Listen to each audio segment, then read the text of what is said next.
Welcome to the December Paranormal Round Table. I am Ash from Pursuit the Paranormal, and I'm here, as always, with the lovely Michaela from the Paranormal or What podcast. Hello, Michaela. Hello. Welcome back. Thank you. And we are joined, as always, with Mike from ParaMike. How are you doing? I am not bad at all, Ashley. How are you yourself? And Michaela, in fact. Hello. Feels like forever since I've spoken to you two. It does. It seems like has been a really long time. It's been a couple of months, hasn't it? At least. We didn't even cash in on Halloween. That's how long it's been. It's not even like we missed a Halloween episode to really bring that money in. Really cash in, yeah. money. Yeah. Something like that, yeah. I don't think it's more like spending money from my side rather than bringing it in. True. Yeah, I don't think we did a September one either. Anyway, that's by the by. We're here now. Right in time for the Yule period where spooky things happen. There's lots of Christmas ghost stories up and down the country, which are always fun to hear and talk about. And obviously, you got the famous one, Christmas Carol, with all the ghosts of Christmas past and all that stuff. And Scrooge. It's a funny one as well, because I think before, bear with me with this, I get to hear about it because my partner's got a master's degree in English, so it balls the tits off me. But apparently before Chuckins sort of wrote A Christmas Carol, ghost stories were a prevalent thing, and obviously one of the things that you would do before Christmas would be sit around and tell ghost stories around a fire around this time of the year. And I guess it's because it's cold and it's spooky and everything else. And a lot of people seem to think that Christmas is one of the times where the veil is thinner, for want of a better term. Who knows? That's because we used to have a family tradition where we'd have a Christmas night at my auntie's. Like we'd all go every year from being kids for like 20 years. We went every year, like a couple of weeks before Christmas, and we would do that. They had a big open fire, an open log fire, and a big chimney. And had the fire. We'd sit around. We would tell ghost stories, and I really kind of thought about why do the ghost stories. Kind of a bit weird how you associate Christmas with ghosts. It's kind of like obviously Halloween, October with ghosts, but yeah, never really thought about that, like Christmas and ghosts. It's weirdly it's one of those things, but I suppose it's maybe it's reflecting on the past. You know, maybe back over the year and thinking before the new beginnings of the new year. Yeah, you could be very right. Maybe there's some of that comes from the pagan holiday that was around the same time that got amalgamated. Yeah. Could be. Googling as we talk. Because I'm interested now. I've never thought about it before, let's say. Linking into what you said, Mike, some suggest an ancient spiritual link with the Celts and their belief that the veil between the world of the living and the world of the dead is finished at this time of year. Others say it was simply the Victorian passion for ghost stories that led them being printed around this time. So yeah, maybe. Yep. I went on a couple of years ago when we went up north. We went to a place called Haworth where the Bronte sisters. Oh, that's really near where I'm from. Yeah. Yeah. I thought you might be like, Wuthering Heights, etc., etc. And we did a ghost walk, and the guy who was doing the tour was like, Christmas, Halloween, and a date, St. Mark's Eve. He said like the 3 times of the year when the veil is thinnest, quote unquote. And the funniest thing was, he goes, St. Mark's Eve, the eve of the 24th of April, and me and Patsy just fucking looked at each other, and he goes, has someone got a birthday then? And I was like, yeah, me. And he was like, well, that's when the veil's thinnest, and one of the times a year. And I was just like, oh, brilliant. One odd coincidence. I wonder what that says about you. Yeah, among other things. Well, let's not get into that. With your thin veil. Yeah. Perhaps that's why I believe I can commune with dead people. Could be. Could be. I've been to Anne Bronte's grave, since you mentioned the Bronte sisters in Scarborough. Scarbados. I don't know why I went to a grave. Just thought, it'd be cool to see Anne Bronte's grave.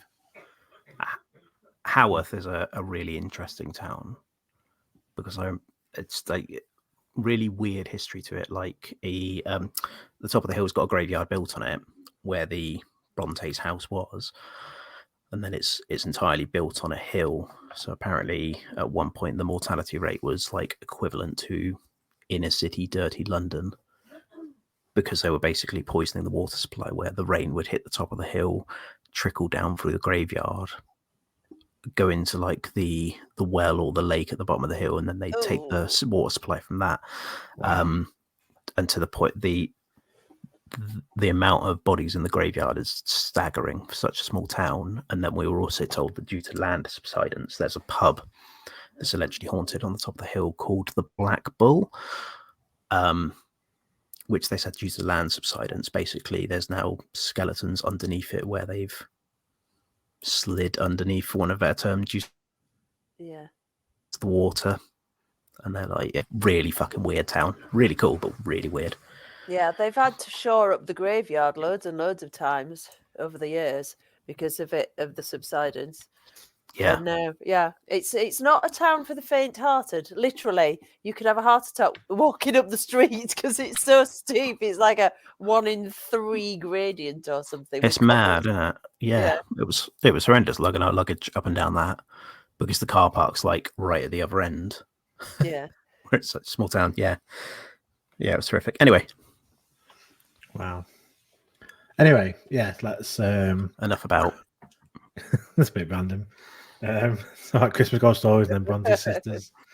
So this episode, Christmas episode, we thought we would kind of start off just by looking back at the year, what we've each been up to, our kind of top moments from the year, and then what we want to, our plans for coming up and what's next for us in the paranormal world.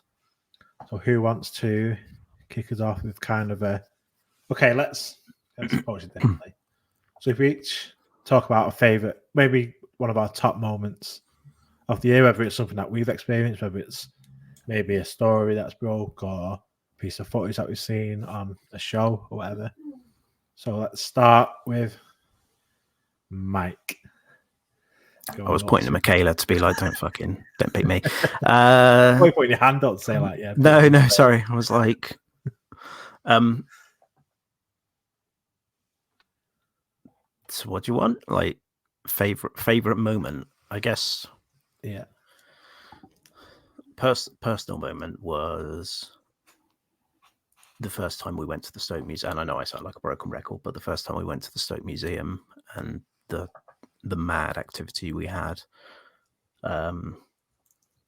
which again is one of those moments that I'm just like, I can't even begin to sort of try and comprehend what it could have been. And then again, like the second time we went back with yourself and Greg, and getting to meet, obviously I've met Greg before, but getting to meet you, Ash, and getting to spend an awesome night, an awesome location with you guys. And again, getting to meet Michaela at the old Festival of the Unexplained, and our favourite Danny Moss. But yeah, getting to meet Michaela and spending, although as I've stated before, I wasn't there long, spending a decent chunk of time with Michaela and really getting to know you and your background, and just chatting like we'd known each other for years or something, which was really cool. Yeah. Cool. So that so the first time I went to the Stoke Museum, the haunted museum in Stoke, I guess, not the Stoke Museum. Just remind us, for those that might not have, I can't remember because it was quite a few months ago, what that activity was. Obviously, I remember you downstairs and happening upstairs. Just remind us what actually happened that night. So it was just me and Patsy the first time we went. We private hired it on her birthday of all days because we were up in York the week before, and I was like, what should we tie it in with Ghost Hunt while we're around wherever? And it was on the way back down. So it was only us two. The owner of the Haunted Museum was basically in his little office. And as we were in the main sort of the Conjuring room, as they call it, because it's set up like the Conjuring 2, we could hear footsteps upstairs or movement upstairs. And Patsy uttered the fatal words of, "If that's you up there, can you do it again, please?" And there was a slight pause, and then an almighty bang, like something had hit the floor or someone had like slammed their fist into the floor or something like that. We both looked very confused and shit ourselves, trying to work out what just happened. And it was that forceful that it set off my vibration sensor that was on the stairs, which never goes off. Like the amount of investigations I've been on, it's just never gone off. So whatever's hit the floor is physical enough to vibrate the stairs and set that off. And we were really freaked out, so we went and spoke to Craig, the owner, and we were like, "Can you just rewind your CCTV about 10 minutes and see if you've got that on your CCTV, and to have 5 minutes to basically decompress and be like, fucking hell, what's just happened?" And then yeah, we were continuing the session, and Craig came through and he's like, "Yeah, our cameras have got it dead loud. There's like 2 different angles of it happening, just this almighty bang, a camera in the room that it originates from, and there's like nothing moves, and there's some weird light anomalies or orbs, whether you believe that or not. I'm on the fence, but yeah, just an almighty bang out of nowhere."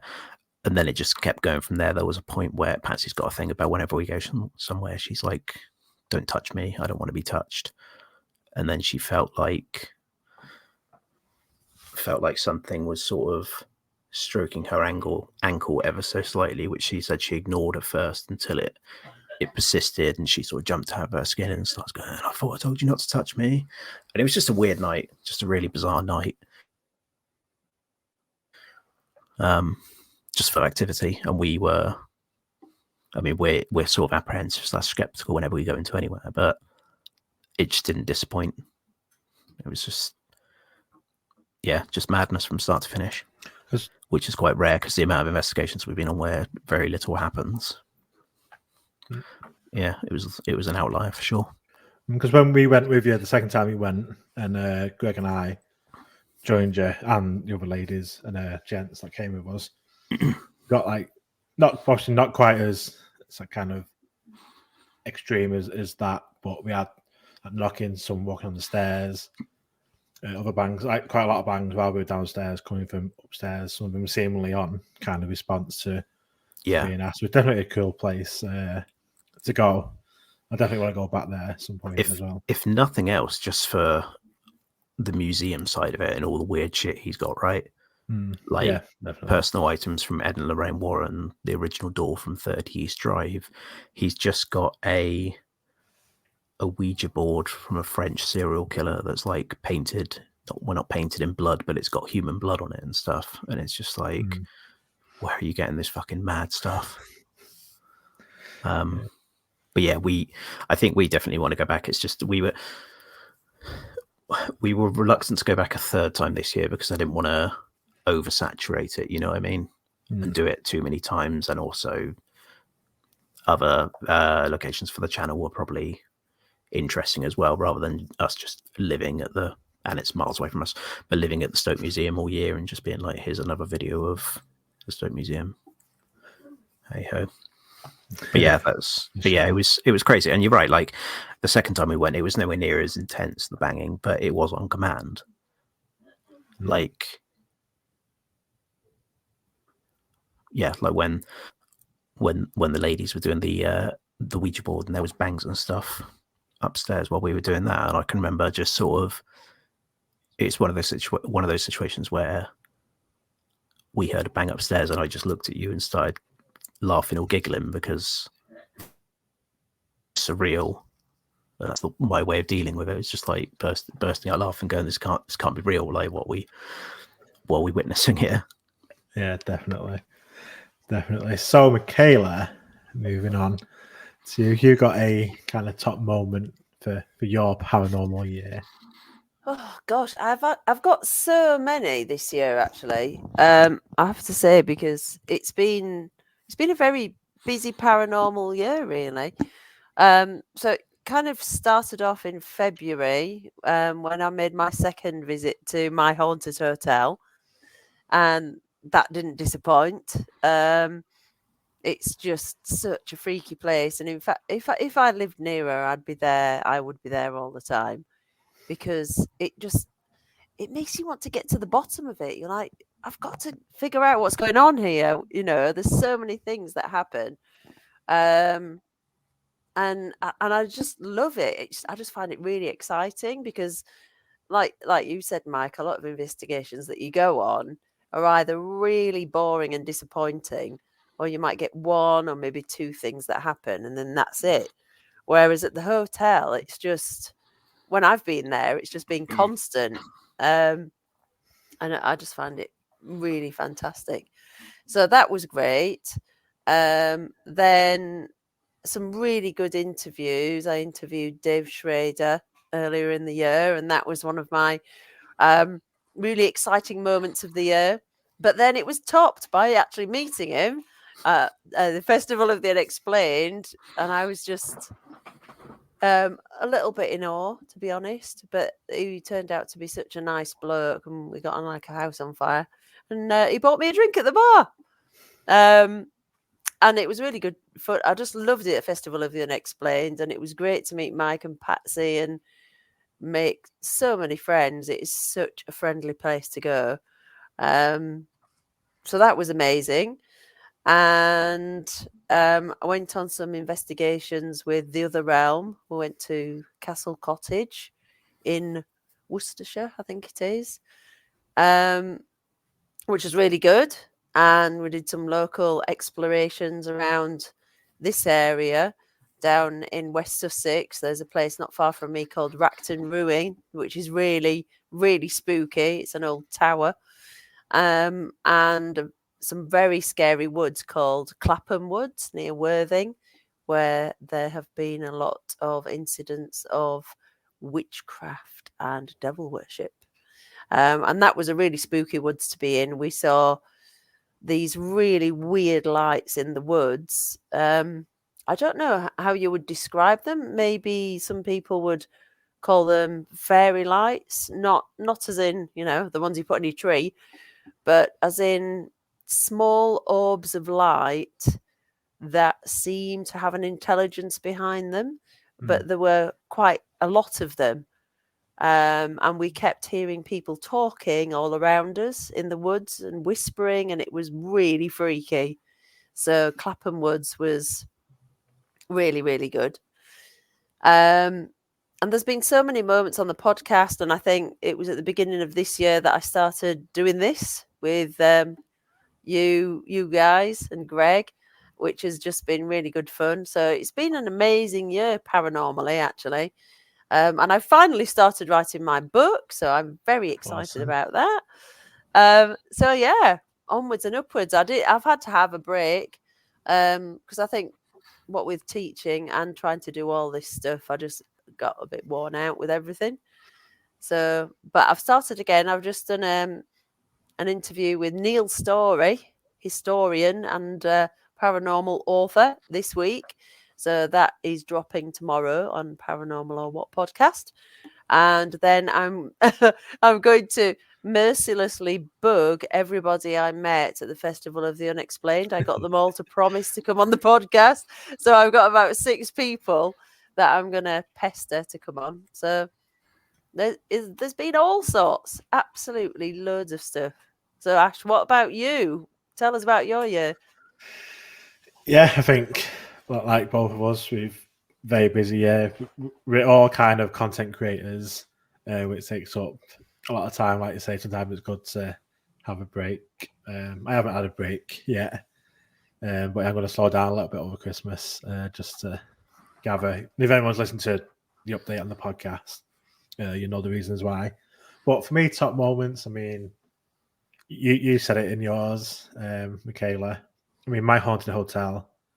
Anyone that's listened to the show knows that we do go on about it quite a bit. But that is just because the activity you get there is just insane. Like, I had picked it up so much before I went. Like, watched all the episodes on YouTube, all the episodes on their subscription channel. Yeah. I thought, I don't want to go there and it'd be a damp squid. I would be so disappointed. But you also got to expect that because we all know it's paranormal. We spend countless hours being bored and nothing happening. But the night we were there, it was just incredible. Just kicked off straight away. Intelligent responses on knocking. Mad responses on doing the S's method. And then when we're down in the brothel and we got basically answers on the Ultravox machine, like the loud Intravox. Intravox. That's Yeah. Ultravox is a band, isn't it? That's a whole different thing. Temptation, wasn't it? Or is that someone else? I don't know. Carry on. No, but I know who you. I know that song. Yeah. Yeah. So then it being in the brothel and capturing it all on camera with when we started off in the room 5 and then literally I was 2 feet away from the door and 2 massive knocks on the door, unmistakably someone had knocked on the door. And then it shows the footage that no one was out there, no one was in the room behind me. It was just, and the knocks came from the door. Then we go down to the brothel. Again, we got intelligent responses. We asked, are you the same entity that was in room 5? And the voice comes over the interbox, yes. As a response, like pretty much straight away. And then we got incredible responses in. We've asked it to basically, we asked it, can you copy us making this noise? And then it just straight away came back. In the exact same pattern, completely, like no way to explain it. And we also got the massive thump under the table, which I caught on camera, which basically my camera jumped up as if something knocked it from underneath. It was that powerful. Just constant activity just all night. It's like you say, how can it be that it's just constant stuff all the time? And they just announced this week actually that they're going to be doing a live stream 12 hours a day on their subscription channel. Yeah. Oh, they've set up 2 live cameras, right? Yeah, I think it's 12 hours a day, 2 cameras, and they're going to move each week where the cameras are, so you kind of get different rooms and stuff. So that'd be that's so cool. Definitely interesting to be watching that for sure, especially during the early hours when it's a bit quieter and you can sort of see what's happening when they're not usually kind of recording and stuff. That would be interesting. So that's probably, when you think about the whole night, the whole year, that's probably the number one night just for how buzzing it was, how amazing it was. And that was only a couple of days after meeting Mike and doing the Haunted Museum in Stoke. That whole weekend was just like 3 days of paranormal stuff going on. That really ignited, because I'm a UFO guy. I'm doing UFO stuff all the time. That really ignited my wanting to do more of the paranormal, get out to more investigations, doing more stuff, because the responses we'd had over them couple of nights were just incredible. Unfortunately, not met Michaela yet. Hopefully, we will. We will. Apart from that, the other great thing was, again, harking back to Haunted Hotel and Danny Moss, recording with Danny Moss a UFO episode for the Paranormal Investigator show out in Delamere Forest, kind of being part of a full recording, seeing kind of behind the scenes and how a show's made and all the B-roll and the weird activity we had on that night whilst recording the UFO episode with a paranormal kind of investigator. Kind of seeing both sides of it. That was pretty interesting.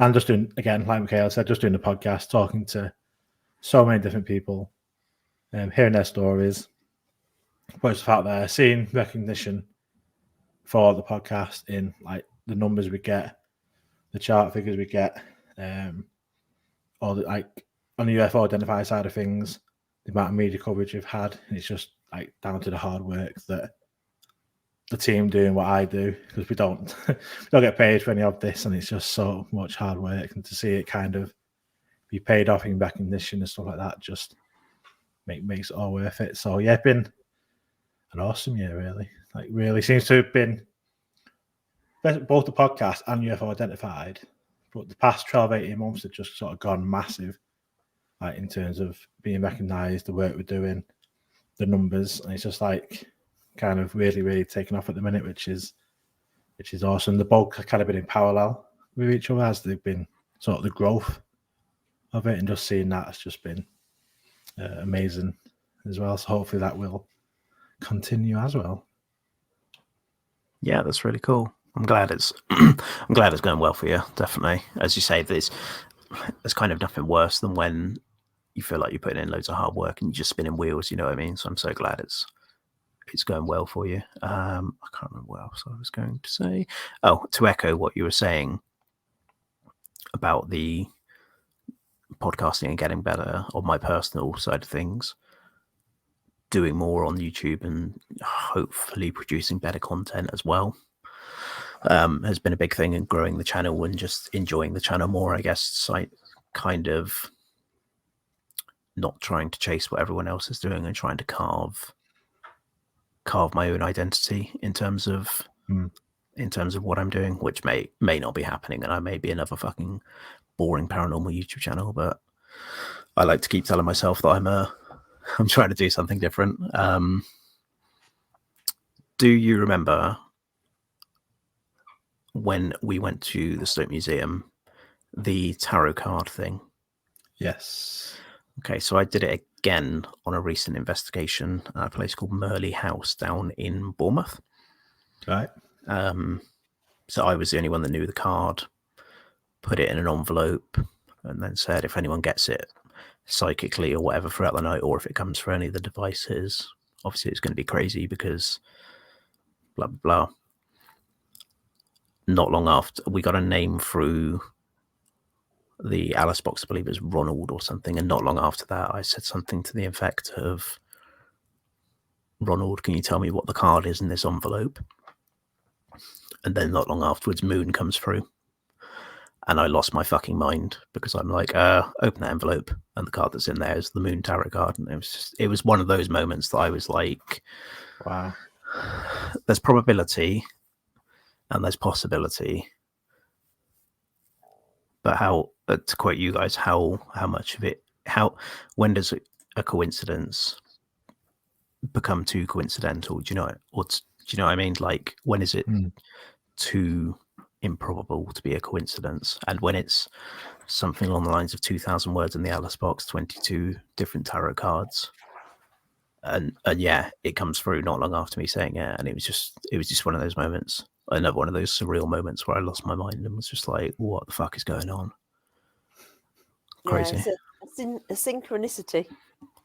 Yeah, and yeah, this is the thing. I said to someone recently, like, I don't even necessarily, and this might sound grandiose and a bit wanky on my part, but I don't even necessarily see what I do on the channel as ghost hunting or paranormal investigating. At the end of the day, it's more anomaly finding, like anomalous weird things that happen, and that may not be ghosts or paranormal or anything, but when there's weird synchronicities like that, or when Stoke Museum there's bangs above us and it's like, where the fuck is that coming from? So yeah, it's more about looking and finding weirdness than ghosts or whatever. Like say, like when we were there, had that response, but it's kind of like you kind of laughing, like this is unbelievable. Like I was just like at the haunted hotel, it's like we go expecting something to happen, but then the amount of stuff we got, it's just like totally unbelievable. It's like, how is this even happening? Like it's just and it's happening right next to us. Like, and there's something like, so I'm there, started thinking there's something in this room with us. Like there's no doubt, like at all, that there is something. Don't know what that thing is. Don't know what's causing it. Whether it's a spirit, whether it's something else. Don't know what the like say the anomaly. Don't know what the anomalous thing is, but there's something with us in these four walls, reacting to us, responding to us, making these noises. And it's just in the past, probably like, in years past, I probably would have been a bit like freaked out. Like when I had my ghost experience in the pub years ago, when I saw someone walk in, that kind of freaked me out. I proper like went white and stuff because I knew I'd seen somebody walk in. With this, like it was like there was no fear or anything. It was just like kind of like a surreal, like kind of laughing, like what is happening? Yeah, like there's something, and it's not like I'm not scared of it, but there's something with us, like we don't know what it is. It's just a really, really weird kind of situation to be in when this is happening, like around you. it defies all your ideas of reality, right? And I think this is why me and me and Greg used to opt for when something monumental happens, our only reaction is to just go fuck off, because it's so unbelievable. You're just like, fucking what's just fucking happened? And another one that comes out of my mouth quite often when something weird happens is I'll go, there's no way. It's like, there's no fucking way this is happening. Like, it's too improbable to happen. Where was your favorite investigation this year, Michaela? Well, it was my haunted hotel. Sorry to bore everyone. But it was just like Ash said, you know, I wasn't scared by any of it. I was just more and more and more confused and kind of frustrated as to why I couldn't get to the bottom of what was going on. So we were in room 5 both times I was there, and something was knocked on the door unmistakably. Now I'm the sort of person, you know, I'm the person in the horror film that goes to find out what's going on and everyone's shouting at them going, no, you don't go there. So I immediately rushed to the door and opened the door to see what was there. And of course, nothing was there. So I went out into the corridor. And when we were in room 3 as well, I could literally hear footsteps walking up and down the corridor. And I became quite manically obsessive about it, and every time I heard the footsteps I'd throw the door open, go, where are they they must be here. And it was just, I don't know, it was just so exciting. It was really exciting. I did get quite nervous in room is it room 2? What is it? No, which is the one that Grace is in? Room 8. 8, that's the one, yeah. I can't believe I've forgotten that. But I don't know whether that was because of all the hype at the time around it. Because I didn't actually feel scared when I was in there. I was really nervous before I went in. And then when I was in there, I was like, oh, this is ridiculous. There's a doll in a case in a small room. What am I? But it is very atmospheric, and it was just, there's nothing that can compare to it. And I feel like it probably is a good job I don't live near, because I think I'd be going all the time and getting quite obsessive about trying to find out what was going on. And it's come the nearest to the thing that I crave as an investigator. What I crave is to have a conversation with a spirit. And you can do that through knocking. It's very rare to be able to have a proper sort of two-way communication through knocking or whatever else. Because there are certain things that feel like it's real. Like if you communicate through knocking and you're asking questions and you're saying, 1 knock for no and 2 knocks for yes, you feel like you're having a proper communication with something. Whereas things like Ouija boards and all that other stuff, it doesn't feel real somehow, or it doesn't feel like you're speaking to a spirit. It does almost feel like you could be doing it yourself through some, I don't know, psychokinetic power or something like that. And that's come the closest that I've ever been to feeling like I've actually had a conversation with a spirit. So I think that would have to be it. And then, of course, am I going to be able to go anywhere else that's going to, live up to that? I don't know. I'd like to. I need to go to America, and that's when I tell you all about what I'm hoping to do in the future. That's going to come up then.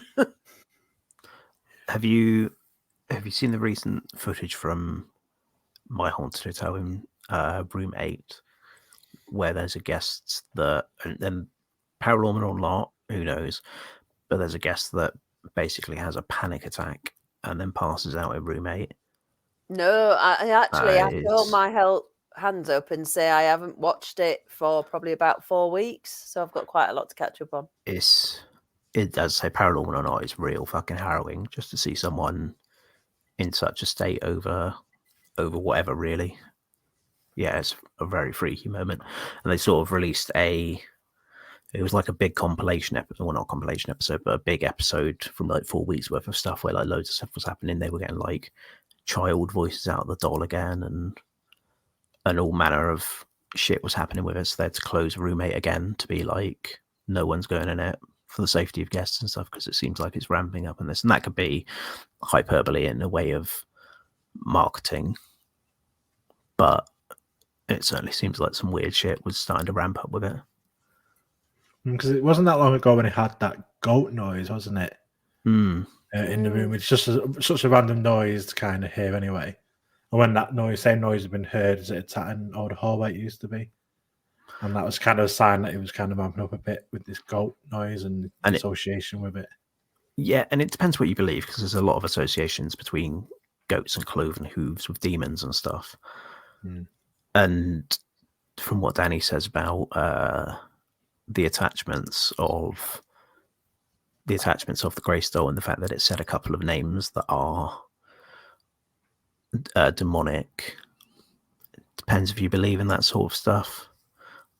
I'm a bit on the fence about it, but it's if it's real, it's definitely fucking weird. Yeah, definitely. For sure.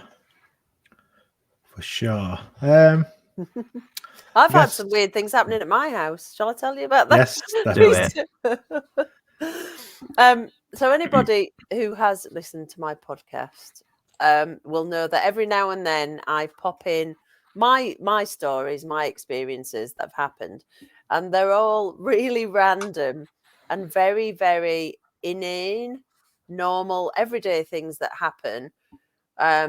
But in such a way that I can't explain. So the last one last week was I was sat in the living room. My husband was out at his band practice, and I was sat with my 2 teenage boys in the living room. And we were watching a horror film, I think, at the time, which kind of added to the whole feeling of everything. And there was a particular moment in the film, and all 3 of us, it was something that was really emotional. Like, how annoying, I can't quite remember. It was something that was really emotional that happened in the film. And right at that moment, there was a massive thump came from the kitchen. And we all stopped and went, what was that? Anyway, weird things happen in our house. I don't think my house is haunted, but weird things do happen in it quite a lot. So we literally just carried on watching the film. Anyway, a few minutes later, somebody needed the loo, which always seems to happen when we're watching films.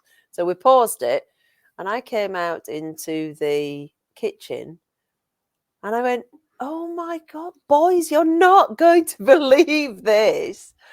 And they said, what? And I went, the bread is on the floor in the hall. And they were like, what? I was like, so the bread, we had a loaf of bread that was sat on the top of the toaster, as you do, because our bread bin's too small and too full. And between the bread bin and the floor is the kettle. And so the bread would have had to jump over the kettle off the toaster, not touch the side of the worktop, and then fall sideways to go through the doorway and into the hall. So the bread had literally catapulted itself off the toaster, over the kettle, over the worktop, and sideways down the hall. And the bang that we heard was the thud of the bread hitting the floor with force, having not hit anything else on the way down. Did you tell your husband? Yeah. And do you know what he said? Look, we just fell off the toaster. No, it can't have done. It can't have launched itself off the toaster, over the kettle, missing the worktop, and down through the doorway into the hall. I'm sorry. But yeah, things that happen like that in this house all the time. And everybody just goes, oh, there'll be some explanation for it. And I'm going, no, there can't be. But then there was also a part of me that was thinking, could it be one of us doing it? Because it was a really intense moment that we were watching. How one of us somehow got a bit of PK power that we didn't know about, and that happened. I mean, but which is more outrageous? Is it more outrageous that there is some sort of spirit throwing bread around, or is it more outrageous that one of us has got some sort of PK ability and without realizing threw the bread across the room? I don't know. What do you reckon? Teenagers and poltergeist activity. For sure. Yeah. Yeah. Prevalent in most poltergeist cases that there's a teenager involved or a child of some sort. Like say, like the emotion plus maybe hormones and stuff. That kind of power that could be. Absolutely. You never know. Just a release of energy. Yeah, it could be. There's I'll tell you something else that that annoyed me as well. I'm just going to tell you this, and you can probably hear me from here. So I've got these cards. I spoke last year on my podcast to a Russian investigator. Okay, and he's really interesting. And they use Xena cards quite a lot. Have you heard of Xena cards? So Xena cards are cards that are used for testing ESP. And they're a series of cards, and there are, I think, 4 or 6 shapes on there's about 20 odd cards in the set, and you have maybe a triangle, and there's a wavy design and a circle and blah blah blah. And so you have to, one person looks at the card and tries to psychically communicate that shape to the other person. And in the box it has it tells you, what the probability is of you being able to guess, and if you have some sort of ESP power, then you might get this many right, blah blah blah blah blah. So we did it, and I got my husband to do it, even though he doesn't have anything to do with anything like this whatsoever, doesn't believe in anything. And guess what happened? You got it right, or he got it right?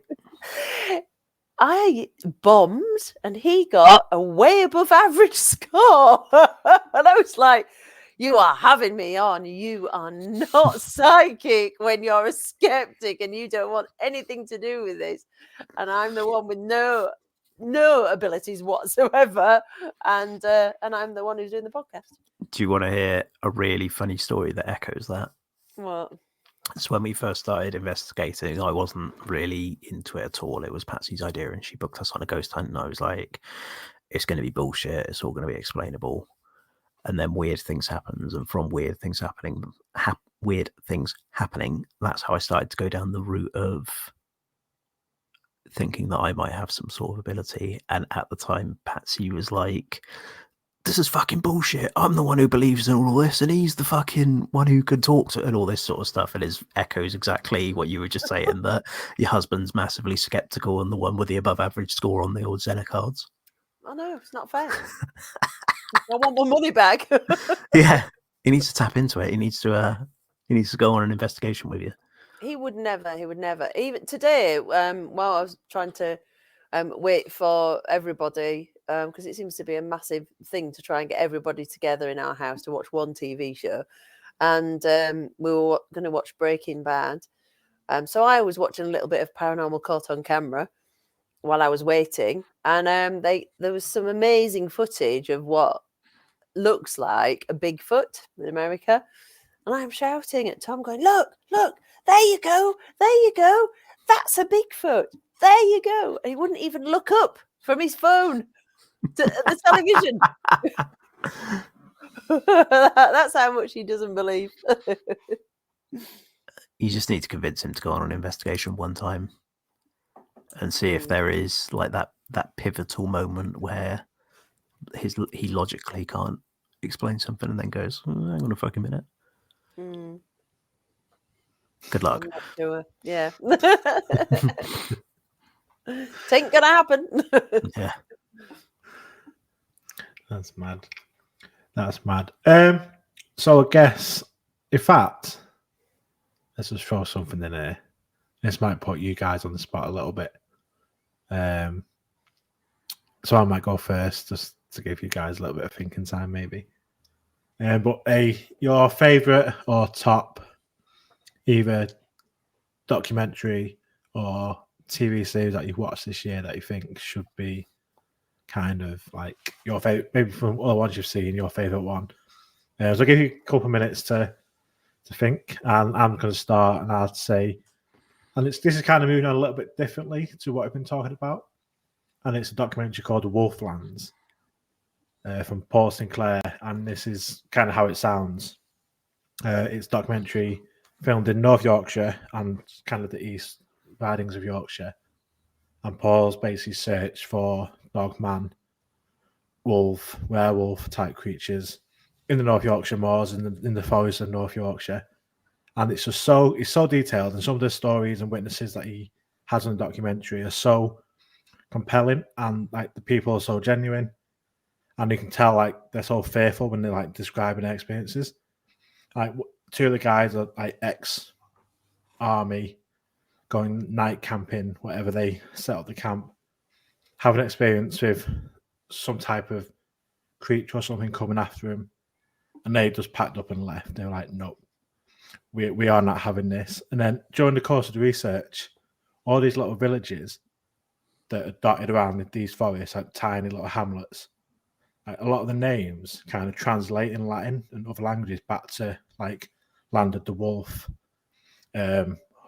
Hound, like Houndland, all these like werewolf, and they all kind of, in English they're kind of something normal, but when you translate them, it's like the original names all relate to like werewolves or Grimpound, Dogman, and stuff like that. And it's so crazy, and it's all in this area where there's lots of people been killed, gone missing, sightings, dogmen. And he also talks about a lot of the lights out over Bempton, UFO sightings, weird lights, like similar to yours, Michaela, with the kind of lights in the forest and stuff, where like night lights or whatever, where they're seen in the forest. And there's quite a lot of like cases like that around the world where there's unexplainable lights in the middle of the forest, and it's like in the past have been called like Will o' the Wisp and things like this. It's like where are these lights coming from? And like Big Thicket in Texas has them famously. Starland Lights, similar type of thing again. But Wolflands, like I say, not really ghosts. It's paranormal. Dogman. It's like, and there's a couple of cases where one was a biker, one was just like a walker, where they've been chased by something invisible, and they can feel something coming down after him, but there's nothing there. But just obviously like being chased by something, but they don't know what it is, and it's just so terrifying hearing these tales back.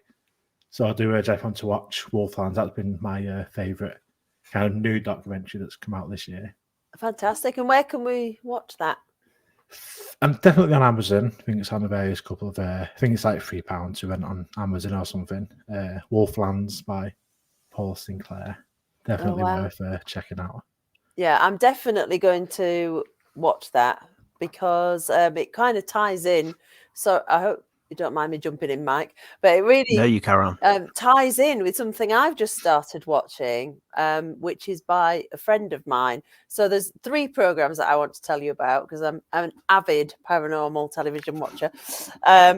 So the one that I started watching last night, I'll give you a bit of background on it. I write for an American paranormal magazine called Paranormality Magazine. And one of the writers, he recently left, but he's gone on to bigger and better things. With the magazine was a guy called Aaron Dees.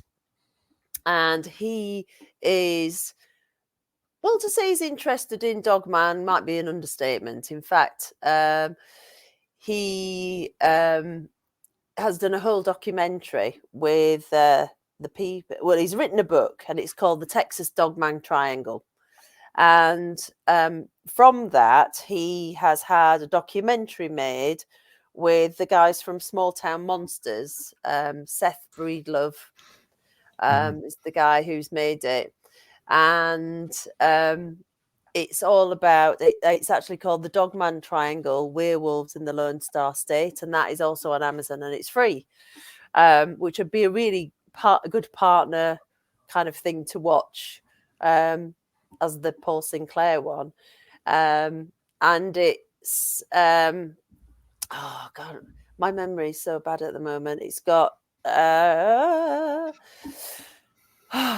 got Shannon LeGros is in it, who's quite a well-known podcaster, and she goes with Aaron, and there's quite a few other people in it who used to be at the magazine actually, and it's just a fantastic documentary. I haven't finished watching it yet. I've got about 20 minutes left to watch, so that is one that I would really recommend. I love their stuff, like on the trail of Yeah, on the trail of UFOs and the trail of Bigfoot. They're like and yeah, the series, yeah, it's good stuff from them. Really good documentaries.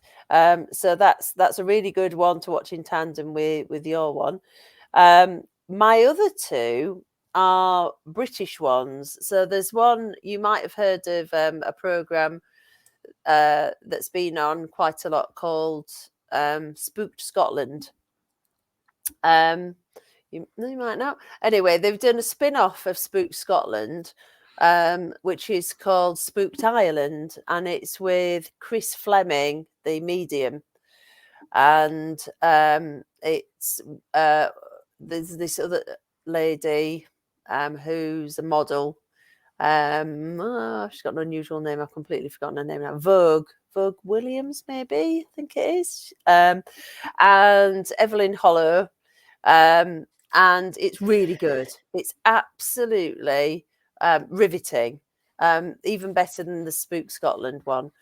And they just went to a castle in County Cork last week called Blackwater Castle, which is for sale. And I tell you what, if I had 2 million euros, I would buy that castle in a heartbeat, because it looks like the most haunted thing I've ever seen. It's like my haunted hotel times 20, kind of the vastness of it. It's fascinating. It's well worth watching. Spooked Island. And the other one is one that I've heard people say good things about and bad things about, but I love it, and it's Help My House is Haunted. And it has Ian Lawman, the psychic, and Barry Guy, who I've met. I've been on one of his investigations in Hastings, and it has historians on it, and Neil Story's been on there a few times, and Penny Griffiths Morgan as well. And people go around to this group of people go around and help people. Obviously, if their house is haunted, they go and find out what's going on, and they look into the history behind it. And I find it really, really good. I shall stop now, because I could probably go on about paranormal TV programs for a very long time, because I have watched a lot. I love watching them. I just can't get enough of them. What about you, Mike? I'm kind of the opposite, where I don't really watch any paranormal TV, because I don't really watch any TV, to be honest with you. And yeah, but of the ones I did watch the year, there was a BBC documentary called "The Girl, the Ghost, the Gravestone." Yeah, I saw that. Which was fantastic. Like the way it was filmed, and the way it wasn't them just running around going, "Oh, it's definitely ghosts."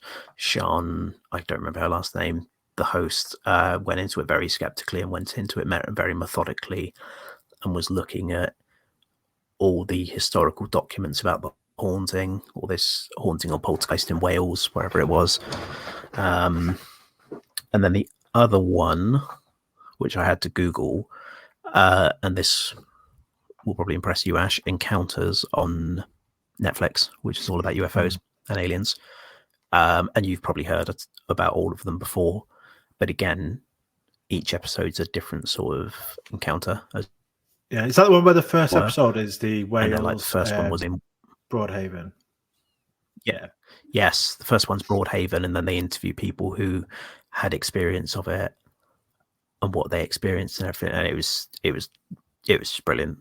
We really enjoyed that. And then one of the other ones was about the school in Africa or South Africa. Oh yeah. And then there's some guy who's there going, I made it all up, it's fake, blah, blah, blah. And he's very anti a lot of it. And then there's about 5 or 6 other people who are like, oh no, we definitely saw it. This, that, the other. But yeah, that's very good as well. But yeah, the two that probably stood out for me of the very few I watched. Cool. No, I could see talk about a UFO type of thing. That was good stuff. I quite like it. I just don't have much time with it with the paranormal stuff. Yeah, true. So I guess lots of recommendations there. People to watch out. Michaela's, I've not seen any of them ones that you seen. I've heard of like Help My House is Haunted. Yeah. Never seen it. Don't have normal TV. So I'm not sure what kind of channel it's on and stuff. It's not like Netflix. Not really. Can't really watch it. Or, No, I'm sure it's Amazon. Channel 4. It's on Discovery Plus anyway. Cool. Anyway, so looking forward to 2024 and beyond. Let's go with Mike. What's coming up for you? I've actually got one more investigation this year at the aforementioned Castle Cottage in a couple of weeks' time. So if you've got any tips on what works and what doesn't work there, Michaela, that'd be ideal. In terms of 2024, I don't actually think we've got anything planned. I know that the paranormal group we normally go with have got lots of plans to go back to various places, various good places as well. And we're kind of at their mercy. I definitely want to get up to my haunted hotel next year, and I guess back to the Stoke Museum. We were talking about a sort of a mini paranormal road trip down to Cornwall Way and maybe go to like the Jamaica Inn and some places down there. Whether that happens or not, I don't know. But yeah, that was potentially something that's in the pipeline. And yeah, just more basically. Hopefully keep growing and making my content better and the channel better. What about your equipment that you've been? That's just to fuck around, to be honest with you. It's interesting seeing it. Yeah, I just want to try some new ideas. Realistically, I don't think I'm ever gonna commercialize it like some of the other guys do, because that seems a lot of faff. But it's just nice to, like, the most recent one is my take on sort of Danny Moss's Introvox thing that pumps out white noise, and we used it last Saturday just gone. We didn't get any results from it, but it's one of those things that I'll just keep using and see if anything happens. And the other one that you guys have probably seen me plaster all over the group is an ultrasonic sound sensor, which is basically like a tripwire that uses ultrasonic sound waves, so it's not affected by like dust particles or things like that.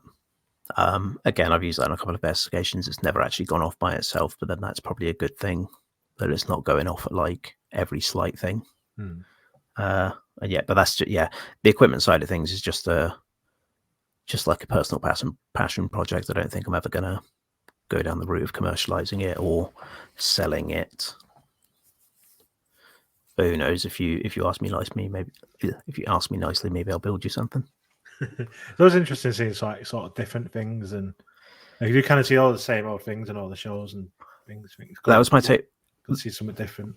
That was my take with the ultrasonics. I was talking to my manager at work because he bought a kit of stuff that he was going to be messing around with electronics wise, and I saw a picture of it and I went, "What the hell's that?"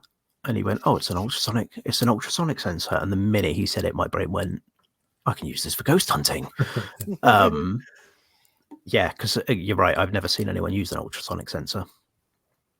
Maybe that's because they don't actually pick up anything and people don't like them because they're too legit, so to speak, and can't be manipulated. But I've never seen anyone use one. So I was like, well, fuck it. I'll build my own and I'll start field testing it and see if we get anything. See if it goes off at a random point, which if it does, that'll be amazing. Because it's something I've built myself and I know there's no trickery with it, so to speak. Apart from maybe my dodgy soldering, but That's another story. Cool. Michaela, what's in your pipeline? Ooh, I wouldn't like to say. As for things I'd like to be doing, well, that's different. Well, I'm going to hold you to that promise you made with me and the ladies from To Investigate to go to Delamere Forest. I still want to do that. And what's more, I have big plans in my head for that. I Awesome. think we ought to get a C5 group as well and have a go. I've always wanted to have a go at that. One of my big to-dos in my life is that I want to see a UFO or a UAP with my own eyes. Because I tell you what, there ain't any around Chichester. Believe me, I've tried looking. I've even been to dark hills on dark nights and stood there looking out. So I'd really like to sort of do that. I'd really like to come up. I'd like to meet you, and I'd like to meet the girls, and I'd like to do a UFO investigation. So that's one of my to-dos. So I shall be nagging all year until it happens. I've got some really interesting people that I've got in my mind for coming on my podcast. Some of the people that I met at the Festival of the Unexplained. Also, I would like to team up with some more people to go on investigations. Because I've got, the group that I'm part of, the Other Realm, but they're quite a long way away from me. I'd really like to form a group in my local area. So if there's anybody in the Chichester, Worthing or Portsmouth areas that would like to join a new group, please get in touch with me. And email me at paranormalorwhatpodcast@outlook.com. So that's one of the things that I'd really like to do, is to get a local group together. Yes, Mike's waving his Are finger up. you, when you say the local area, are you willing to go as far as Bournemouth?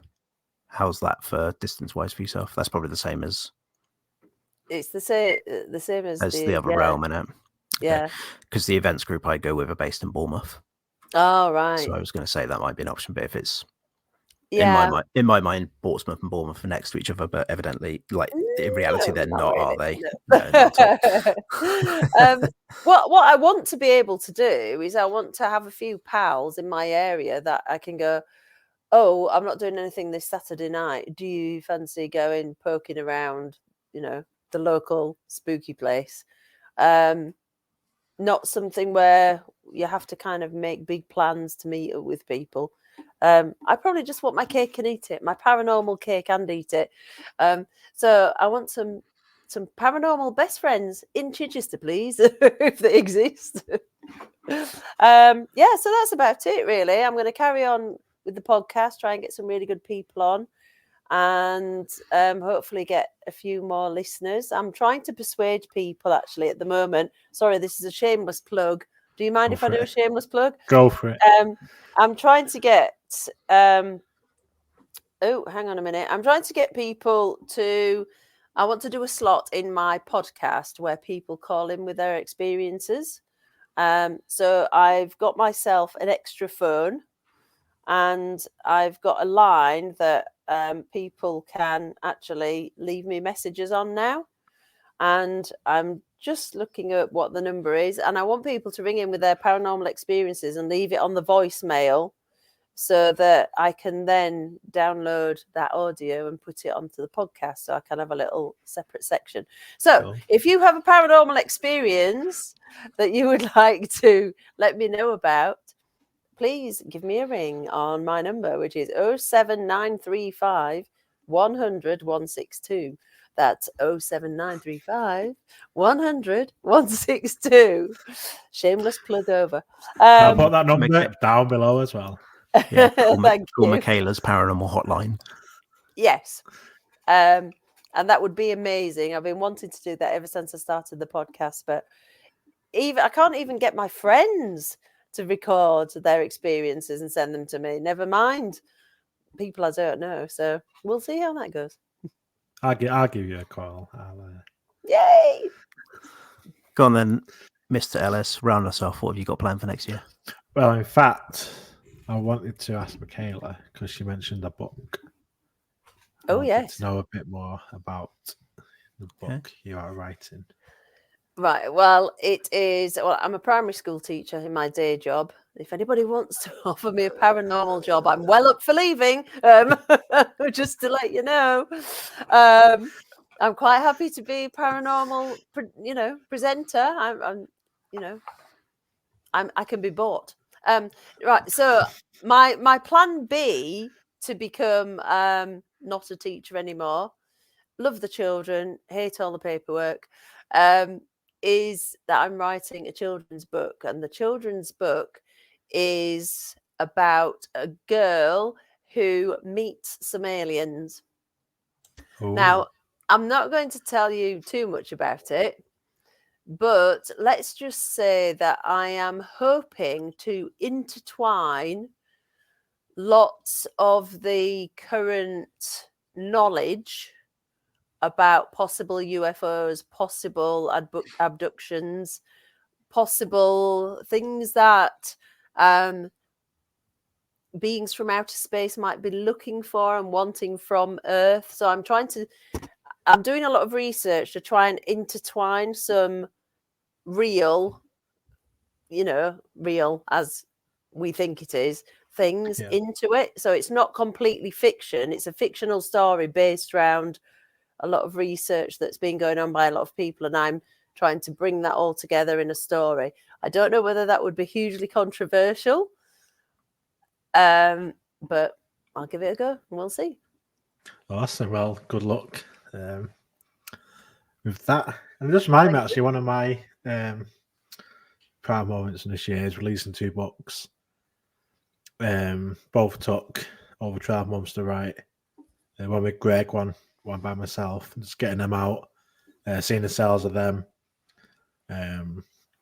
Just incredible to have 2 books on the bookshelf that I've written. It's just a really cool feeling, and looking to write the 3rd as well, which I will start in the new year. So aside from that, my plans going forward, just hopefully meet up with Mike again at some point. I'm sure we'll get something planned, maybe the hotel. I have ideas. Cool. I'll talk to you about them afterwards. Cool. And of course, Michaela, definitely gonna do something this year, whether it's down near Forest. I do want to go back down to Suffolk, Mendlesham.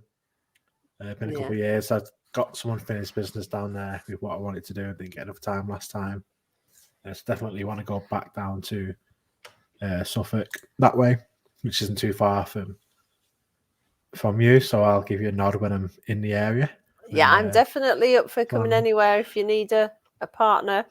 Or drag Mike along as well, and we'll all come along and chum you along. And I was just looking because you said no UFOs in Chichester, so I just pulled up the database while not that I've seen. What database is that, Ash? The biggest database of UFO sightings in the UK at UFO and what's that called? UFOidentified.co.uk. And this year, so I've only brought up this year's database so far, which is like 300 reports at the minute from the UK this year. And there is none from Chichester. I'll give you that one. Told it. So far. However, we do have Worthing. Oh, yeah. You mentioned Worthing before. Urge of one. Rye? Is that anywhere near? And that's towards Brighton, I think. And the other one that could be close is Hassocks. Right. Okay. I think that's East Sussex as well. Sussex. So they're all way east of me. Yeah. We're in a paranormal black spot in Chichester. I was thinking to myself, I'm sure it's in Chichester. I thought I need to go find one. I couldn't find one. I was like, damn. Yeah. They're all doing it just to piss me off. I've moved here and I'm like, right, come on. And they're like, oh, no, we don't do that. Perhaps it's you, Michaela. Perhaps they're avoiding you, mate. Probably. Perhaps they're like, nah. I'm destined never to see a UFO. Aside from that, definitely want to go back to the haunted hotel. Of course, yeah, without a doubt, going back Yeah, there at definitely. some point in the new year. For the podcast itself, I'm going to do a bit of a soft relaunch from January onwards. Maybe a new direction for the podcast. We will see. That's still in the planning stage, but we'll still see the usual guys, usual faces, but we may see some different things coming as well, just as we kind of develop the new direction for the podcast without Greg. So it's going to be kind of just me going forward. But I'm sure I will have people joining me along the way as we move forward. But yeah, lots to be planned, lots to be done. And 2023 was a massive year for me, for the podcast, for you guys as well. And we can just get to know you guys. I don't think, it's probably about this time last year when we started doing this. I can't remember. It's February this year. It's February, yeah. So, it's been good to talk to you guys more most months. Obviously, we will carry that on going forward, and hopefully other stuff together as well, which will be exciting. Wicked. Yeah, man. So, yeah. Anything to add by anyone before we wrap up for the year? I don't think so. Just touch on what you were saying. Doing this podcast most months of the year has been a highlight, because it's just nice to sort of brain dump and talk with like-minded people about endless amounts of paranormal rubbish. No, I definitely second that, because doing other things for the podcast and for your channel, Mike, you know that an awful lot of preparation goes into it. Whereas it is nice to just, like you said, get together with people. And obviously we have an agenda and we know what we're going to talk about, but it's so free just to be able to go, oh, what am I doing tonight? Oh, great. I'm talking to Ash and Greg and Mike, and yay, that'll be a nice evening. It's just a really nice thing to look forward to. Yeah, absolutely. Awesome. Well, I hope you both have a great Christmas. You too. And Happy New Year. And we Sending the love. Thanks for coming along. And I know we'll work together a lot in the future. So here's to 2024. Thanks for having us as well, man. Yeah, thank you. Always. Cheers. Cheers. Clink.